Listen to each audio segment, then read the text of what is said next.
Video ini hanya untuk mereka yang punya logika. Bagi yang tidak punya logika, skip aja. Saat PDIP merayakan hari ulang tahun pada 10 Januari kemarin, ada satu pertanyaan mengemuka.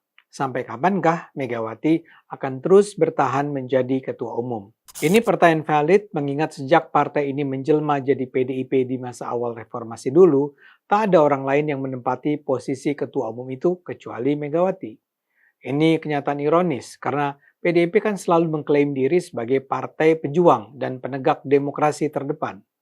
Sebagai sebuah partai demokratis, bagaimana mungkin PDIP hanya dipimpin seorang ketua partai selama 26 tahun terakhir? Menurut saya memang sudah saatnya PDIP meninjau kembali kepemimpinan Megawati. PDIP dan para pendukungnya harus sadar, Megawati sudah berusia 78 tahun. Tentu saja usia itu ditentukan oleh Tuhan, tapi tak berlebihan rasanya bagi siapapun untuk membayangkan harisma Megawati sebagai pemimpin akan terus menurun. Bila Megawati dibiarkan tetap bertahan di pucuk pimpinan, PDIP hampir pasti akan terus terjerembab. Di masa lalu, Megawati sempat dikenal sebagai simbol perlawanan terhadap penguasa otoriter. Di awal 1990-an, Megawati muncul sebagai figur oposisi internal terhadap kepemimpinan PDIP yang didukung rezim Soeharto. Ia memperoleh simpati luas dari kader akar rumput karena dianggap simbol perlawanan terhadap intervensi pemerintah. Mega kemudian terpilih sebagai ketua umum melalui kongres luar biasa di Surabaya pada 1993.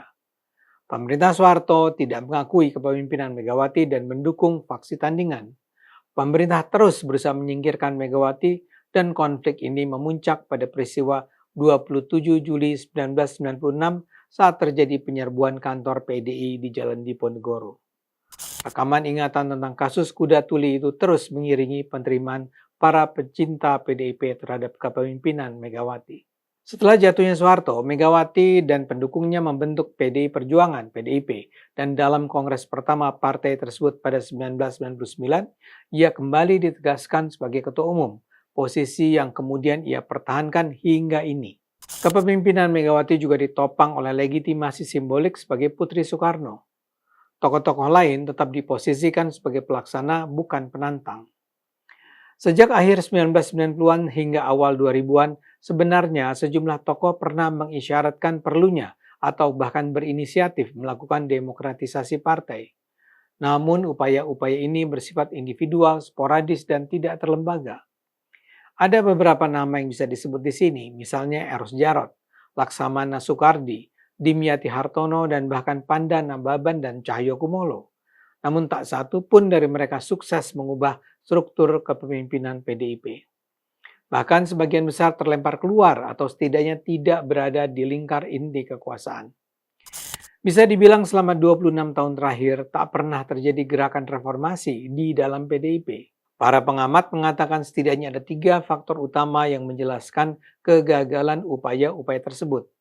Pertama, modal historis Megawati terlalu kuat.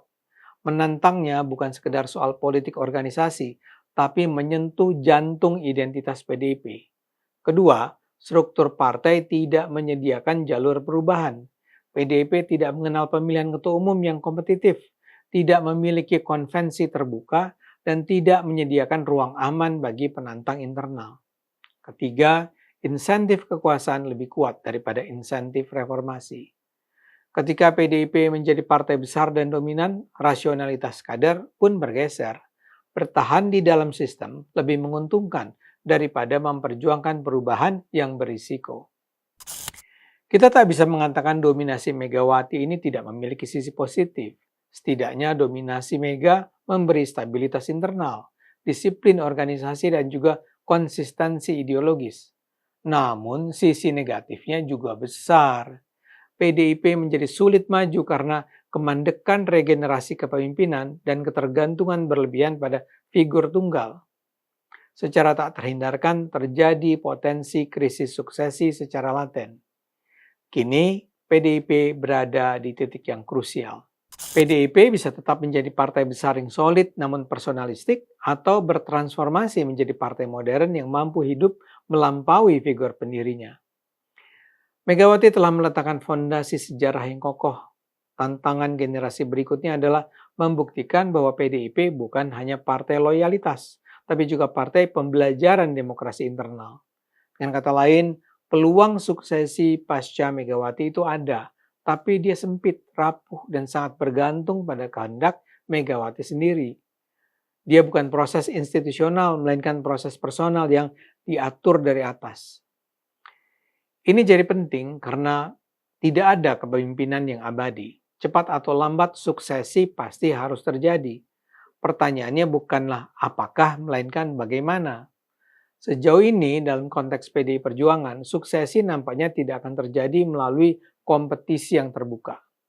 Pergantian pemimpin akan terjadi melalui penunjukan, legitimasi simbolik, dan konsensus elit yang sangat sempit. Bayang-bayang kekuasaan Megawati sangat kuat karena dia adalah simbol sejarah perlawanan Orde Baru dan pemilik otoritas ideologis Soekarnoisme. Bisa dibilang tidak ada tokoh yang berani jadi alternatif. Tidak ada mekanisme menjadi alternatif dan tidak ada tradisi menyiapkan alternatif. Saat ini kalau ditanya, kira-kira siapa yang dianggap akan menjadi penerus Megawati? Kemungkinan terbesar adalah dua anak Megawati yang kini aktif di PDIP. Prananda 54 tahun dan Puan Maharani 52 tahun. Mereka adalah dua tokoh yang paling potensial karena garis darah. Selama simbol Soekarnoisme ini masih penting bagi PDIP, maka figur yang memiliki kedekatan biologis dengan Megawati akan lebih mudah diterima sebagai kelanjutan sejarah. Proses suksesi semacam ini lebih aman, lebih minim konflik internal, dan mudah dilegitimasi ke akar rumput. Tapi ini tidak menyelesaikan masalah demokrasi internal. Di sisi lain kita pun tidak boleh lupa, Prananda dan Puan bukanlah dua bersaudara yang tak berseteru, yang tidak memiliki gerbong masing-masing. Dulu bahkan sampai tahun 2022-2023, nama Puan masih lazim digadang-gadang sebagai calon utama. Namun daya ungkit Prananda di kalangan internal PDIP terus menguat. Sehingga kalaupun tadi dikatakan pola suksesi melalui jalur dinasti ini lebih aman dan lebih minim konflik internal, kemungkinan perpecahan akan sangat bergantung pada kesediaan kedua pihak untuk menjalin hubungan atau memilih jalan terpisah. Di luar dua cucu Bung Karno itu, sebenarnya ada nama-nama lain yang memiliki kualitas lebih dari memadai. Misalnya saja Pramono Anung. Dia adalah operator politik yang ulung. Dia dipercaya lintas faksi. Dia juga memiliki pengalaman panjang dalam pemerintahan. Dia rasional, stabil, dan tidak kontroversial.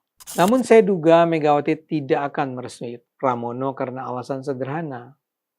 Mega akan lebih mendukung putra atau putrinya menjadi ketua umum partai.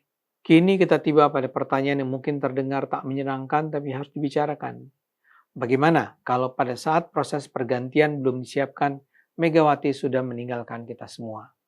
Dan itu sangat mungkin terjadi karena seperti saya katakan, usia Mega sudah 78 tahun. Bagaimana kalau kepergian itu terjadi mendadak dan tanpa ada penunjukan jelas? Bisa dibilang kalau itu terjadi, PDIP berpotensi mengalami fragmentasi elit serta konflik diam-diam ataupun terbuka antar faksi. Karena PDIP terlalu stabil, terlalu lama, daya lenting institusionalnya belum teruji. Karena itu menurut saya PDIP harus berubah. PDIP harus memutus ketergantungan pada satu figur dan berani menata ulang mekanisme internalnya. PDIP perlu melakukan suksesi yang lebih terbuka, kaderisasi yang kompetitif, dan distribusi otoritas yang lebih kolektif. Saya tahu pilihan ini berisiko. Demokratisasi internal hampir selalu memunculkan konflik, faksi, ketidakpastian. Namun disitulah letak pembelajarannya.